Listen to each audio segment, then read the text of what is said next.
Saudara, sebelum kita berdoa, saya mau belajar taat dengan apa yang Tuhan nyatakan. Kalau Anda tidak keberatan, bolehkah saya bertanya, siapa di antara saudara yang pernah tahu bahwa ketika engkau dalam kandungan ibumu, engkau pernah akan digugurkan? Coba angkat tanganmu tinggi-tinggi. Yang tahu dalam kandungan ibu pernah akan digugurkan. Coba sekali lagi angkat tangan tinggi-tinggi, saudara. Baik, dengar baik-baik, saudara. Semua orang yang mengalami keadaan seperti itu, hampir semua ketika dia lahir dan dia mulai beranjak dewasa, selalu dalam keadaan tertolak oleh orang tuanya. Selalu ada pertentangan yang luar biasa dengan orang tuanya. Dan tanpa kita pernah mengerti mengapa saya tidak pernah bisa rukun dengan orang tua saya, tapi yang jelas itu yang terjadi. Saya teringat satu bagian ayat yang Pak Yusak Cipto pernah sampaikan pada waktu beliau mengajar di Ungaran. Dan Tuhan katakan kepada saya, kamu bacakan ayat ini bagi mereka. Saudara dengar baik-baik. Orang pernah akan menolak kita. Tapi kalau sampai hari ini saudara menikmati hidup, itu karena Tuhan yang memilih dan Tuhan yang mengambil untuk dijadikan sebagai alatnya yang luar biasa. Amen. Saya ingin bacakan, lihat apa yang terjadi. Firman Tuhan berkata, kelahiranmu begini. Waktu engkau dilahirkan, pusatmu tidak dipotong, dan engkau tidak dibasuh dengan air supaya bersih. Juga dengan garam pun engkau tidak digosok atau dibedungi dengan lampin. Tidak seorang pun merasa sayang kepadamu, sehingga diperbuatnya hal-hal itu kepadamu. Dan rasa belas kasihan, dari rasa belas kasihan, malahan engkau dibuang ke ladang, oleh karena orang pandang enteng kepadamu pada hari lahirmu. Maka aku Tuhan lalu dari situ, dan kulihat engkau menendang-nendang dengan kakimu sambil berlumuran darah. Dan aku berkata kepadamu dalam keadaan berlumuran darah itu, engkau harus hidup dan jadilah besar, seperti tumbuh-tumbuhan di ladang. Kalau hari ini engkau hidup, karena Tuhan lewat pada saat engkau akan dibuang. Orang tua kita melakukan itu mungkin tanpa pengertian. Oleh karena alasan tertentu mereka bermaksud untuk tidak ingin Anda dilahirkan. Tapi dengar baik-baik, firman Tuhan berkata, sekalipun manusia dalam ketidakmengertiannya ingin menyingkirkan hidupmu, pada saat yang sama Tuhan lewat. Dia lihat kita menendang-nendang berlumuran darah. Dan dia berkata, dan Tuhan berkata kepada saudara, engkau harus hidup dan jadilah besar. Dengarkan firman Tuhan hari ini. Apapun yang menjadi latar belakangmu, kalau sampai hari ini kita bisa dijadikan anak-anak Tuhan, oleh karena Allah melewati kita, dan Tuhan berkata, engkau harus hidup dan jadilah besar. Terima firman Tuhan pagi ini. Engkau harus hidup dan engkau akan jadi besar. Anak-anak mendengar baik-baik. Ada maksud Tuhan mengapa engkau dibiarkan hidup sampai hari ini. Semua yang dibiarkan hidup sampai hari ini karena Tuhan berkata, engkau harus hidup dan jadilah engkau besar. Amen, saudara. Mari angkat tangan sama-sama di hadapan Tuhan. Bapa, hamba berdoa pada pagi hari ini. Beri kami mengerti akan kasih-Mu yang luar biasa ini. Ada begitu banyak hal yang kami tidak mengerti. Tapi hari ini beri kami mengerti akan kehendak-Mu yang sempurna. Bapa, di dalam nama Tuhan Yesus, pagi ini kami berdoa Engkau mengajar kami dalam firman-Mu. Dan beri setiap kami memahami akan kehendak Tuhan yang sempurna. Maka kami percaya hidup kami tidak akan sama lagi. Kami akan diubah dari satu kemuliaan kepada kemuliaan yang lebih besar lagi.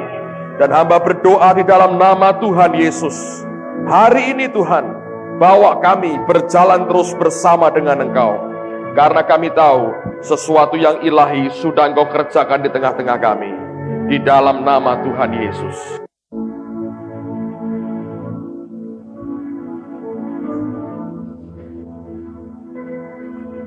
saya baca satu artikel menarik sekali yang dikutip oleh seorang hamba Tuhan bernama E.W. Tozer. Kalau Anda bisa menikmatinya dalam bahasa Inggris, apa yang dia sampaikan ini sungguh-sungguh memberkati. Saya ceritakan, saya bacakan dengan teman-teman di Ungaran beberapa hari yang lalu. Tozer mengutip akan sebuah tulisan yang ditulis tangan oleh seorang ilmuwan Perancis yang sangat terkenal, yang hidup pada abad yang ke-17. Dan semua Anda tentu masih ingat mungkin namanya adalah Pascal. Dia termasuk satu dari 6 pemikir yang terbesar sepanjang sejarah manusia. Dikenal sebagai orang yang sangat jenius dalam hal matematika, dan dia seorang saintis yang sangat diakui akan kemampuan otaknya yang sangat luar biasa. Tapi Pascal menjelang akhir hidupnya, dia berkata, "Kalau aku mati, aku tidak ingin orang kenal aku karena hasil pemikiranku dalam hal ilmu pengetahuan. Tapi dia berkata, aku ingin orang kenal aku dan kenang aku oleh karena pengalaman yang aku alami bersama dengan Tuhan." Pada waktu Pascal dijumpai meninggal dunia, orang yang menunggui pada saat dia menghembuskan nafas terakhir, menemukan secarik kertas yang sudah kumal dan usang pada sakunya. Dan rupanya beberapa tahun terakhir sejak pengalaman itu, dia simpan terus akan kertas kumal dan usang itu. Dan tidak pernah dia singkirkan dari kantong bajunya. Pada hari Pascal mati, orang yang menunggui dia pada waktu dia menghembuskan nafas terakhir, masih menemukan akan kertas itu karena dia berkata, "Aku mau supaya pengalaman ini selalu dekat dengan hatiku." Apa yang terjadi, saudara-saudara? Pada waktu itu dia berkata begini, pada jam 10:30 malam, sampai jam 12:30 pagi, dia mengalami perjumpaan dengan Tuhan. Dan dia berkata fire, dia berkata api katanya. Dan dia mulai berkata, "Oh Allah Abraham, Allah Ishak dan Allah Yakub." Allah bukan Allah para filsuf dan orang-orang pandai, tapi Allah dalam Kristus Yesus yang hanya bisa diselami lewat jalan-jalan Injil.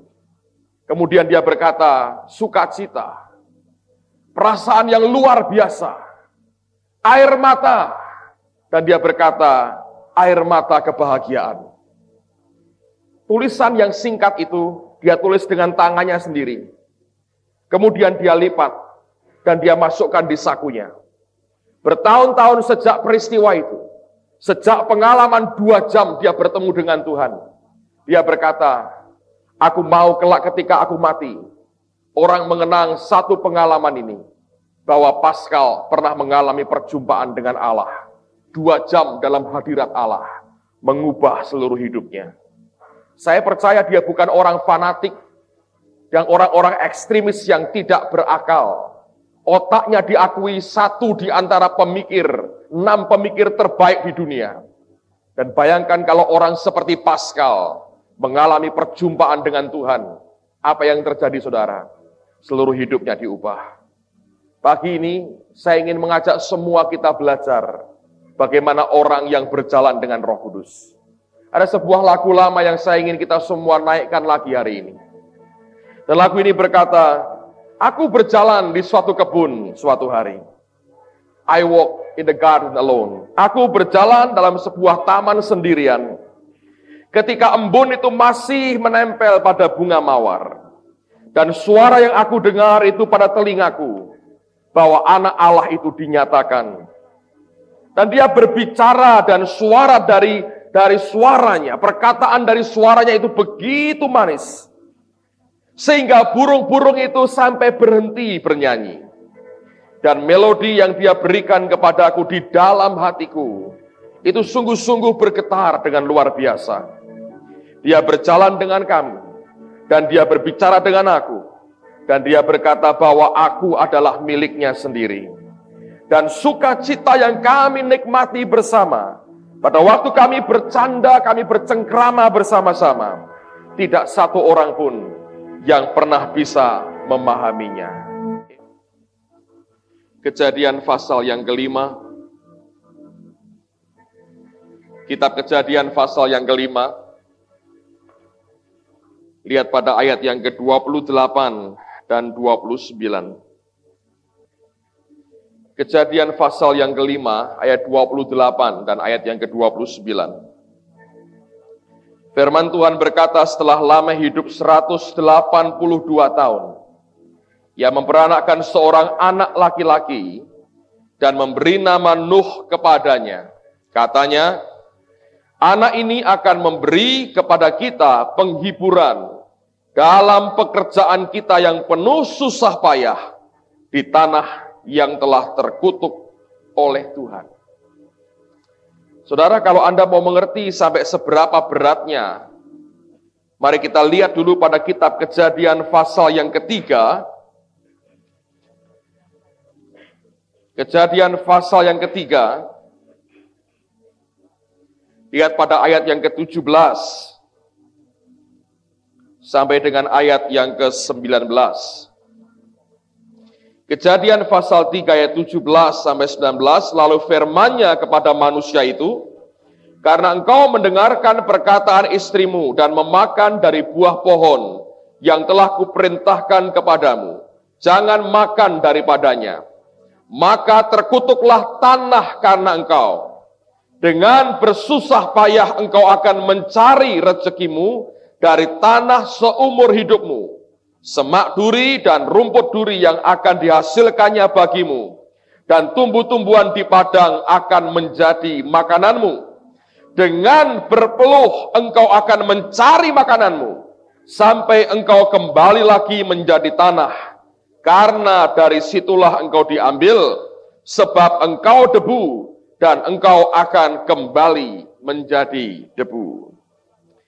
Saudara sekalian, sejak manusia jatuh dalam dosa, maka tanah terkutuk dan setiap manusia yang hidup di dalamnya, orang yang hidup di dunia ini, mereka hidup dalam kutuk.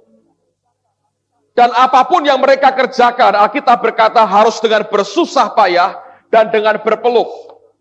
Nah, seperti yang kita lihat sampai dengan hari ini, orang masih berkata, kalau aku tidak kerja keras, aku tidak akan bisa hidup dengan baik.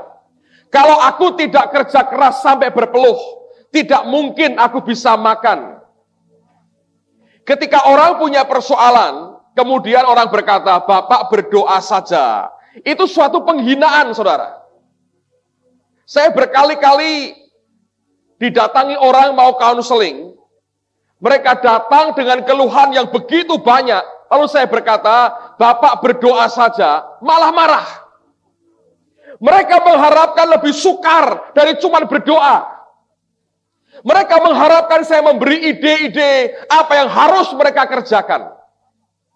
Kalau orang berkata, Bapak berdoa atau percaya saja, itu artinya ini pendeta tidak serius memperhatikan pergumulan saya. Mengapa orang bisa bereaksi seperti itu? Karena hakikatnya mereka masih hidup di dalam kutuk, walaupun mengaku dirinya sebagai orang Kristen. Ini aneh, saudara. Tapi Kejadian mengatakan dengan jelas kepada kita, pada hari di mana manusia jatuh dalam dosa, Tuhan berkata, terkutuklah tanah oleh karena engkau. Dengan berpeluh, dengan kerja keras, dengan susah payah, engkau akan mencari rezekimu. Nah, sampai hari ini masih banyak orang Kristen yang mengaku percaya kepada Yesus, tapi hidup seperti orang terkutuk. Dan mereka berkata, aku harus kerja keras untuk aku bisa hidup dengan baik. Tapi Alkitab berkata, suatu hari Lameh punya anak, dan namanya adalah Nuh. Nama Nuh artinya rest giver, atau pemberi perhentian, atau pemberi istirahat. Dan Lameh berkata begini, anak ini akan memberi kepada kita penghiburan dalam pekerjaan kita yang penuh susah payah di tanah yang telah terkutuk oleh Tuhan. Dengan kata lain, saudara sekalian, kalau kita bisa menikmati yang namanya rest giver dalam hidup kita, pemberi perhentian, maka kita akan terlepas dari hidup sebagai orang yang terkutuk. Sekarang orang bertanya, bagaimana kita bisa hidup menikmati rest giver? pemberi akan perhentian itu. Coba buka Keluaran pasal yang ke-33. Keluaran pasal 33. Perhatikan pada ayat yang ke-14. Keluaran 33 ayat 14. Firman Tuhan berkata, lalu ia berfirman, aku sendiri hendak membimbing engkau dan memberikan ketentraman kepadaku. Allah berkata kepada Musa, my presence will go with you and I will give you rest. Hadiratku akan pergi bersama dengan engkau dan aku akan berikan rest, perhentian, istirahat kepadamu. Dengan kata lain sebetulnya, yang namanya rest giver, itu adalah Roh Kudus sendiri. Karena Tuhan berkata, hadiratku akan pergi bersama dengan engkau, dan oleh karena hadiratku ada bersama dengan engkau, maka aku akan berikan perhentian atau rest kepadamu. Dan Nuh artinya rest giver, yaitu pribadi yang memberikan perhentian, kenyamanan, kelegaan, dan istirahat kepada manusia. Saudara sekalian, saya belajar sesuatu. Sebagai orang Kristen, kita harus bergulat dalam hidup kita sehari-hari, tidak ada bedanya dengan dunia. Tapi orang yang memiliki pengalaman dengan Tuhan, orang yang memiliki persekutuan pribadi dengan Allah, orang yang mengalami akan hadirat Tuhan dalam hidupnya, orang ini tidak akan hidup seperti orang kebanyakan. Mereka harus kerja, mereka harus tetap cari nafkah sebagai bagian daripada tanggung jawab mereka, tapi cara hidupnya tidak seperti cara hidup orang dunia. Mereka hidup dalam keadaan terkutuk. Dengan susah payah, dengan berpeluh, mereka harus mencari rezeki mereka. Tapi anak Tuhan yang hidup bergaul dengan Allah, yang menikmati rest giver dalam hidupnya, yang menikmati Nuh dalam hidupnya, dia tidak akan hidup seperti orang dunia hidup. Dan saya ingin buktikan kepada saudara, bahwa inilah yang selalu jadi pertentangan dalam kehidupan kita, antara kita kerja dengan kekuatan kita, atau kita mengandalkan anugerah Allah dan hidup di dalam hadiratnya. Nah, sekarang buka Kejadian pasal 6. Teruskan beberapa ayat dulu. Kejadian pasal 6, ayat yang pertama sampai dengan ayat yang ketiga. Ketika manusia itu mulai bertambah banyak jumlahnya di muka bumi, dan bagi mereka lahir anak-anak perempuan, maka anak-anak Allah melihat bahwa anak-anak perempuan manusia itu cantik-cantik. Lalu mereka mengambil istri dari antara perempuan-perempuan itu, siapa saja yang disukai mereka. Ayat yang ketiga, berfirmanlah Tuhan, rohku tidak akan selama-lamanya tinggal di dalam manusia, karena manusia itu adalah apa? Daging. Tapi umurnya akan 120 tahun saja. Dalam bahasa Inggrisnya dikatakan, my spirit shall not strive with man. Rohku tidak akan terus bergumul, bergulat dengan manusia. Karena manusia itu daging. Semua bentuk kedagingan, hasilnya adalah hanya pergulatan dengan roh Allah. Kalau kita hidup dalam daging kita hidup dalam pergulatan terus dengan roh Allah. Galatia berkata, kehendak roh bertentangan dengan kehendak daging. Orang yang hidup bergaul dengan Roh Kudus, dia berjalan dengan dia, menikmati akan hadiratnya. Dia tidak akan hidup berdasarkan daging. Dia akan hidup bersama dengan rest giver yang memberikan perhentian kepada hidupnya dan tidak dengan upaya manusia dagingnya sendiri.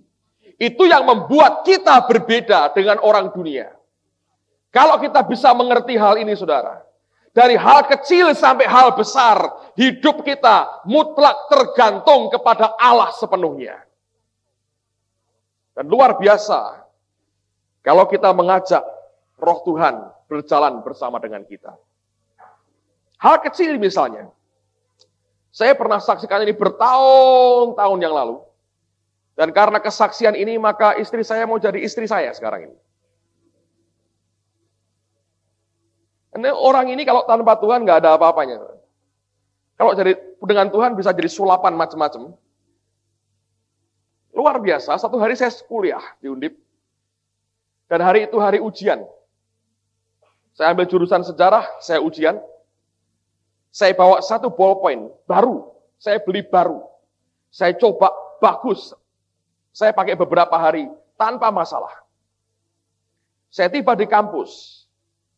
Saya turun dari mobil, lalu kemudian, begitu akan masuk ke kampus, saudara.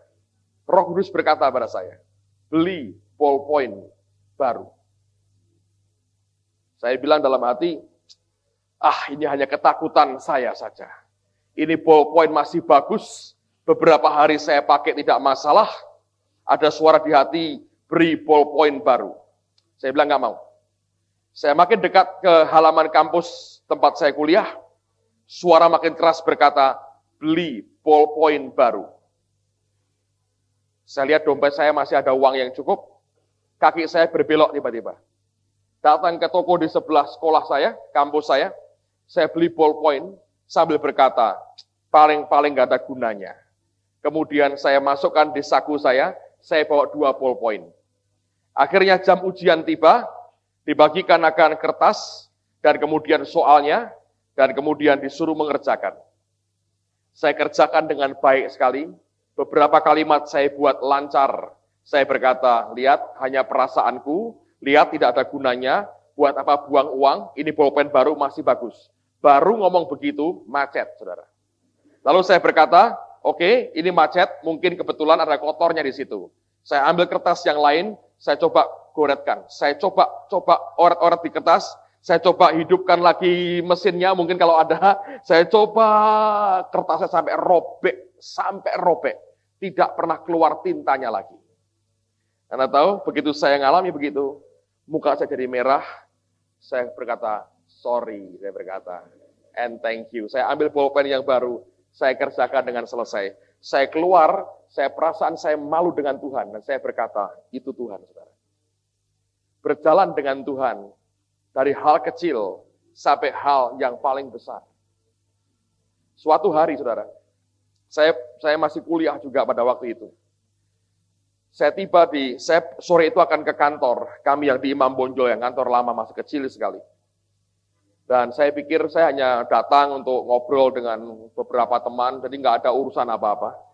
Begitu mau keluar rumah, Roh Kudus berkata begini, pakai sepatu. Saya bilang ini nggak kebaktian, nggak persekutuan, hanya mau ngobrol. Suara itu berkata, pakai sepatu. Lalu saya berkata, baik, saya pakai sepatu. Nah, saya pakai kaos merah. Roh Kudus berkata, pakai baju putih. Saya bilang, aku tidak khotbah, tidak ngapa-ngapain. Suara itu berkata, pakai baju putih, pakai sepatu. Jadi saya pakai pakaian lengkap seperti orang mau kebaktian. Saya ambil Alkitab saya ke kantor.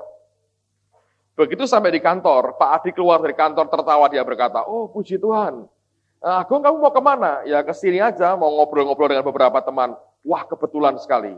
Itu ayahnya si A meninggal dunia, kita mesti upacara nutup peti jenazah. Ayo temani saya. Saya berangkat naik mobil, di depan peti jenazah saya tahu, untung tidak pakai sendal dan kaos merah. Keluarganya belum dalam Tuhan, lihat orang mendampingi pendeta, kaos merah pakai sendal, nutup peti. Dia berkata mungkin tidak rela aku ditutup petinya sama orang kayak begini. Siapa yang tahu, saudara, bahwa hal itu akan terjadi? Hanya Tuhan. Berjalan dengan Tuhan itu artinya kita berkomunikasi dengan Dia, kita berjalan dengan Dia, kita berbicara dengan Dia, kita mengutarakan isi hati kita dengan Dia. Dan ketika kita lakukan itu, saudara, semuanya akan diatur Tuhan dengan baik. Saya beri contoh di Perjanjian Lama, orang bernama Ishak. Orang ini sebetulnya hidupnya mulus, lancar semua. Dan banyak orang senang dengan Ishak karena Alkitab berkata makin kaya, makin lama makin kaya, tambah kaya, tambah kaya. Kaya apa nggak tahu juga, kaya. Jadi orang senang pokoknya namanya Ishak. Karena hanya ingin hartanya sebetulnya. Tapi Ishak ini orangnya berbeda dengan yang lain. Anda tahu ketika dia dicarikan istri sama Eliezer, pertama kali ketemu dengan Ribka, dalam keadaan apa? Dia sedang berjalan-jalan di padang. Sebetulnya bukan jalan-jalan keluyuran, saudara. Sightseeing, shopping di pasar, bukan. Sebetulnya dia sedang bermeditasi.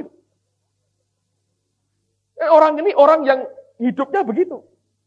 Sehingga semuanya diatur oleh Tuhan. Sampai jodoh pun dicarikan, saudara. dan dapat cuma satu, tidak pernah kawin lagi sampai matinya. Ini aneh. Semua yang dari Allah tidak menimbulkan pergulatan dengan daging kita, tapi memberikan rest kepada kita. Karena Tuhan berkata kepada Musa, "My presence will go with you and I will give you rest." Hadiratku akan pergi dengan engkau dan aku akan berikan perhentian, istirahat, rest kepadamu. Dan Nuh dikatakan sebagai rest giver. Lameh berkata, rest giver ini akan memberikan penghiburan. Karena tanah ini dikutuk oleh Tuhan dan kita susah payah karenanya. Dengan kata lain, jawaban untuk hidup susah payah seperti orang terkutuk adalah kita mesti bergaul dengan rest giver. Dan hidup Nuh memang hidup orang yang bergaul dengan Tuhan. Lihat pasal yang ke-6 ayat yang ke-9. Inilah riwayat Nuh. Nuh adalah seorang yang benar dan tidak bercela di antara orang-orang sezamannya. Kata tidak bercela sebetulnya dari kata perfect, sempurna. Dan kata ini dari kata yang artinya seperti korban, hewan korban di hadapan Allah. Harus sempurna dan tidak ada cacatnya. Dan dikatakan, dan Nuh itu hidup bergaul dengan Allah.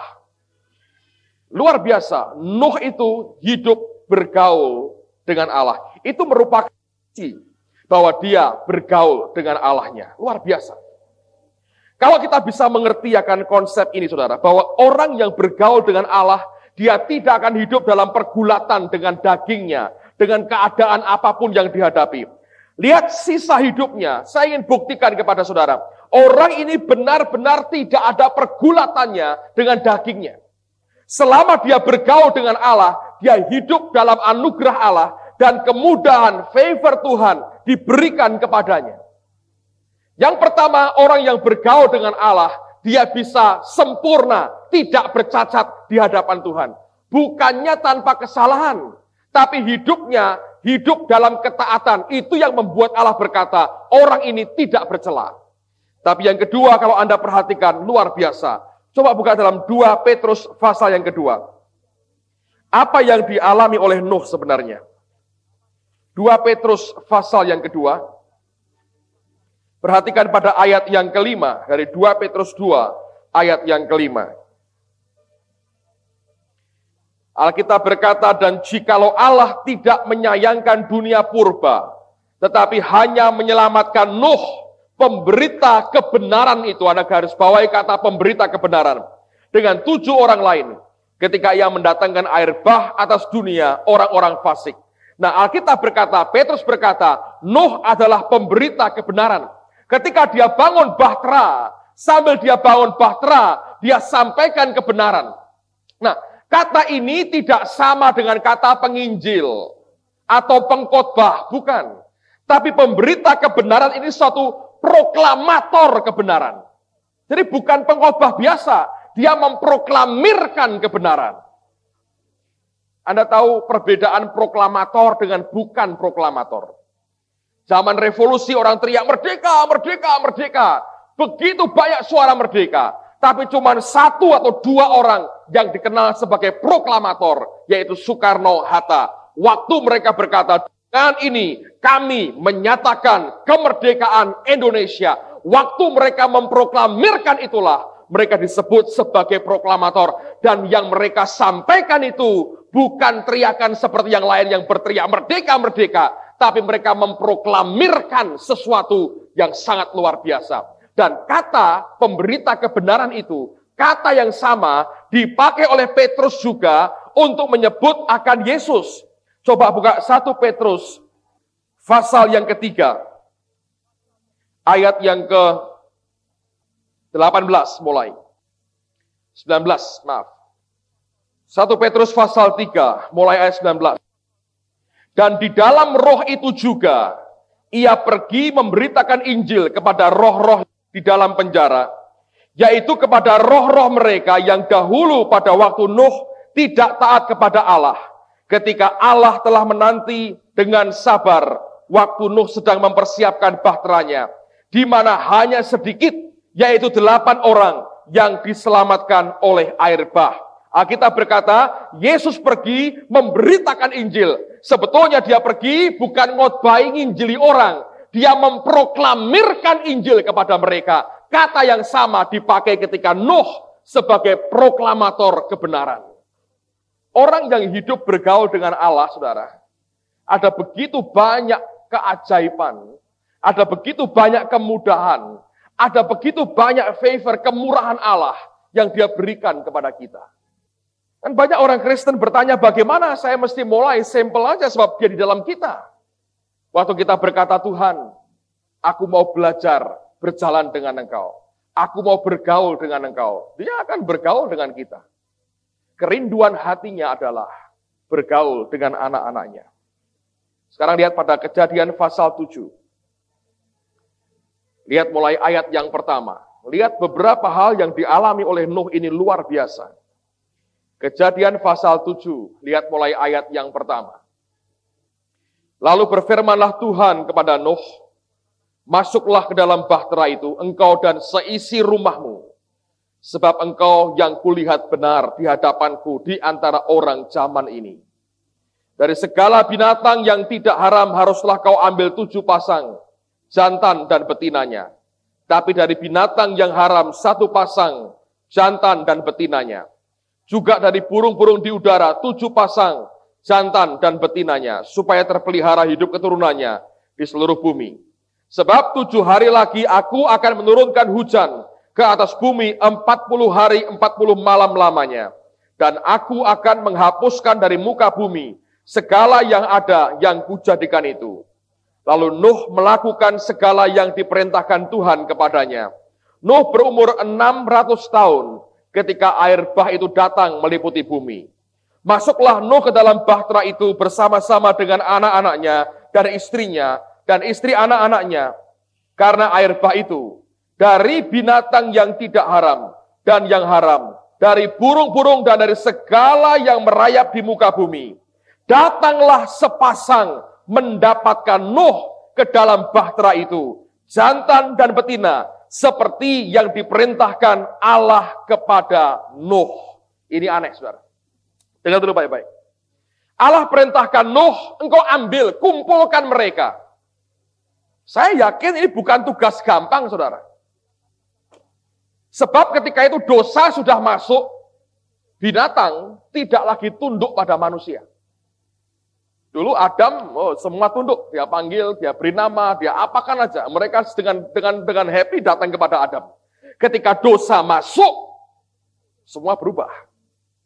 Tapi yang luar biasa, Tuhan berkata kepada Nuh, sekarang kau kumpulkan mereka, sekian pasang, dan bawa masuk dalam bahtera. Tapi kenyataannya, saya yakin begini, Nuh mulai kerjakan, saudara. Yang dia bisa pegang. Paling tidak, domba yang dia punya, masukkan dulu. Mungkin anjing peliharaannya, dia masukkan dulu. Mungkin kucing kesayangannya, dia masukkan dulu. Tapi tikus, semut, cicak, tokek. Apalagi? Kecoa. Gimana itu? Kecoa. Cacing. Bagaimana mengumpulkan cacing? Dan tahu ini cacing betina, jantan. Dari mana taunya? Mikir nggak, saudara? Coba kalau hari ini, Anda jadi Nuh. Kumpulkan mereka. Saudara berkata, saudara-saudara, saya diperintah Tuhan untuk begini. Orang bilang apa? Sesat. Berkhayal. Tidak masuk akal. Kan begitu kan? Tapi orang yang bergaul dengan Allah tidak peduli. Seluruh dunia tidak satu pun ikut. Kecuali istri, anak, mantunya. Sebab dia hidup benar. Alkitab berkata, saya yakin dia mulai kumpulkan karena Alkitab berkata, Nuh melakukan seperti yang Tuhan perintahkan. Jadi dia mulai kerja juga, dia masukkan. Tapi kerjanya seperti gini, saudara. Pejabat meletakkan batu pertama. Peletakan batu pertama gedung ini oleh Bapak Wali Kota, taruhkan dia. Yes. Dia pakai semen, dia pakai apa. Dipakai nggak batunya? Dipakai juga sih, saudara. Tapi yang ngerjakan semua ini siapa? Bukan wali kota. Nuh ngalami yang sama, dia lakukan bagiannya.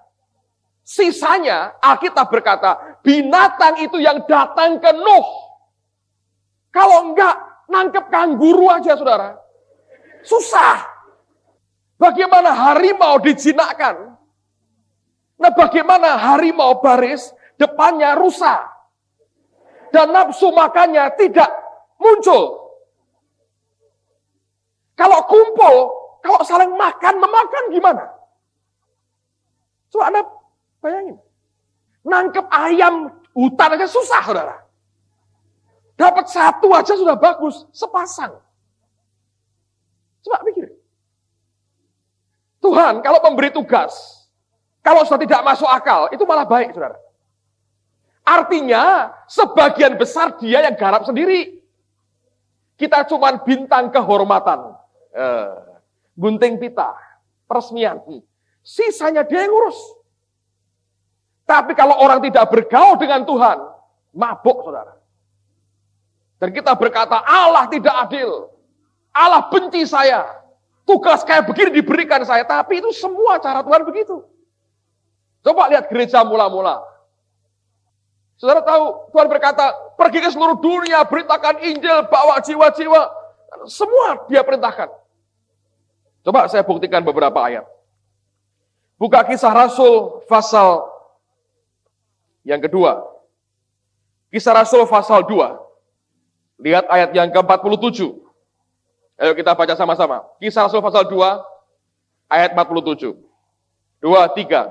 Sambil memuji Allah dan mereka disukai semua orang. Dan tiap hari, siapa? Tuhan menambah jumlah mereka dengan orang yang nambah siapa, saudara? Ayo. Banyak orang berseminar teori pertumbuhan gereja. Yang nambahi siapa sebetulnya? Tuhan. Kita mengklaim sebagai ini karena kita punya sistem begini kita maju. Omong kosong. Kita lakukan bagian kita itu betul sekali. Tapi Anda harus mengerti semua itu dikerjakan oleh Allah sebenarnya. Dan manusia tidak bisa mengklaim apapun dari pertumbuhan yang dia terima. Nuh contohnya. Nuh gak bisa bangga, oh akulah Tuhan si Raja Hutan. Nuh kayak Tarsan dong. Raja Rimba, Nuh Raja Rimba. Enggak. Alkitab tidak pernah mengatakan maka Nuh mengklaim dirinya sebagai si Raja Hutan. Kayak Tarsan. Enggak ada. Dia kerjakan bagiannya. Alkitab berkata binatang itu yang datang sendiri kepadanya. Anda lihat itu. Tuhan berkata kepada jemaat gereja waktu itu, beritakan Injil. Mereka mulai beritakan Injil, mereka mulai berkhotbah. Tapi Alkitab berkata tiap-tiap hari Tuhan yang menambah jumlah mereka. Tuhan. Lihat lagi, pasal yang ke-9 misalnya. Dari Kisah Rasul ini. Ayat yang ke-31 dari pasal 9, 31. Kisah 9, ayat 31. Selama beberapa waktu jemaat di seluruh Yudea, Galilea, dan Samaria berada dalam keadaan damai. Jemaat itu dibangun dalam hidup dan hidup dalam takut akan Tuhan. Jumlahnya makin bertambah besar oleh apa? Pertolongan dan penghiburan Roh Kudus. Kalau bukan Tuhan nggak bisa, saudara. Makanya kita perlu belajar bergaul dengan Allah. Kalau kita bergaul dengan Tuhan, kalau kita belajar berjalan dengan Allah, nanti semua akan dia atur sendiri. Kita lakukan bagian kita dengan cara yang sangat sederhana sekali mungkin. Sisanya kita melihat semua ini terjadi karena Tuhan. Dan tidak boleh ada satu orang pun mengklaim dirinya sebagai orang yang paling berjasa dengan apa yang Tuhan kerjakan. Dan orang yang bergaul dengan Allah, dia tahu diri dengan pasti. Bahwa semua bukan karena dia, semua karena Tuhan. Kalau kita bisa mengerti akan hal ini saja, saudara, saya yakin hidup kita berbeda. Semua jalan karena anugerah, bukan karena kekuatan kita. Bahtera dia bangun, dia proklamirkan, dan orang yang bergaul dengan Allah, dia nggak peduli orang menilai dirinya bagaimana, nggak urusan lagi. Orang seperti Nuh, Anda tahu jemaatnya berapa? 7 orang. Cuma istri, anak, menantunya. Dan itu sudah bagus. Lot, ajak mantunya keluar. Mertua ini suka gurau aja. Nah, Lot soalnya, orang Jawa berkata, cengengesan terus sih saudara hidupnya. Ketika dia serius, dipikir ini juga bergurau. Jadi tukang melawak Lot itu. Dia berkata, ayo keluar Sodom. Wah, mereka tertawa, ini lawaan mertua paling hebat. Makanya kalau jadi mertua yang baik, saudara. Supaya menantu dengar nasihat kita. Kalau tidak, nggak akan dengar. Ayo kok Tuhan. Yang bener aja. Kamu aja kayak begitu kok ikut Tuhan. Tapi Nuh ketika dia berkata, masuk semua, menantunya ikut. Bayangkan betapa luar biasanya pengaruh yang terjadi, saudara. Oleh karena orang bergaul dengan Tuhan. Dan dia aman sekali. Jemaat cuma 7, 8 dengan dia aman. Masuk perahu, masuk. Loh Nuh, dalam ilmu pertumbuhan gereja, kamu tidak ada apa-apanya. Ya betul. Tapi lumayanlah selamat sak keluarga masuk. Dia nggak peduli jumlah. Yang dia peduli cuma hati Allah saja. Dan dia bergaul dengan Tuhan. Kalau Anda bisa melihat semua gambaran ini, bagus sekali. Hidup kita itu akan secure, akan aman. Saya perhatikan orang makin ngotot, saudara. Orang makin bergulat dengan dagingnya. Orang semakin benar-benar berkata, aku mau fight untuk hidupku. Aku mau berjuang habis, aku mau begini. Nggak ada gunanya. Kalau kita disertai Tuhan, kita disertai Tuhan. Kalau kita diberkati. Semua hasil karena kita bergaul dengan Dia. Amen, saudara. Kita lakukan bagian kita, yang terbaik kita bisa buat kita lakukan. Sisanya Allah yang kerjakan semuanya. Itu loh bergaul dengan Tuhan, saudara. Dan banyak orang tidak mau bergaul dengan Allah seperti itu. Mereka mau memutuskan semua dengan apa yang mereka pandang baik. Tapi saya mau beritahu pada pagi hari ini, saudara. Mari ajak dia bergaul, saudara. Roh Kudus itu pribadi yang sangat kesepian sekali. Karena umat-umat percaya, tidak banyak yang mau mengajak dia bergaul. Saya yakin kalau kita ajak dia bergaul, engkau akan melihat banyak hal yang luar biasa. Allah berikan di tengah-tengah kita. Amen, saudara. Itu Tuhan. Dan saya yakin, kalau kita mengalami pertumbuhan lebih jauh, bukan karena orang, tapi Tuhan yang memberikan pertumbuhan kepada kita. Amen. Dan saya berdoa orang-orang yang ditambahkan di tengah-tengah kita, sungguh-sungguh orang-orang yang dari Tuhan, dan yang haus dan lapar akan Tuhan. Kalau engkau cari manusia di sini ada kecewa berat. Kalau engkau cari Tuhan, engkau ketemu Tuhan. Engkau cari orang, Anda akan kecewa berat. Anda cari Tuhan, engkau akan ketemu dengan Tuhan. Saya berdoa yang membuat kita berkata, Tuhan, aku mau jalan dengan engkau. Belajar dari Nuh, saudara. Dia bergaul dengan Allah. Amen. Tutup Alkitab kita.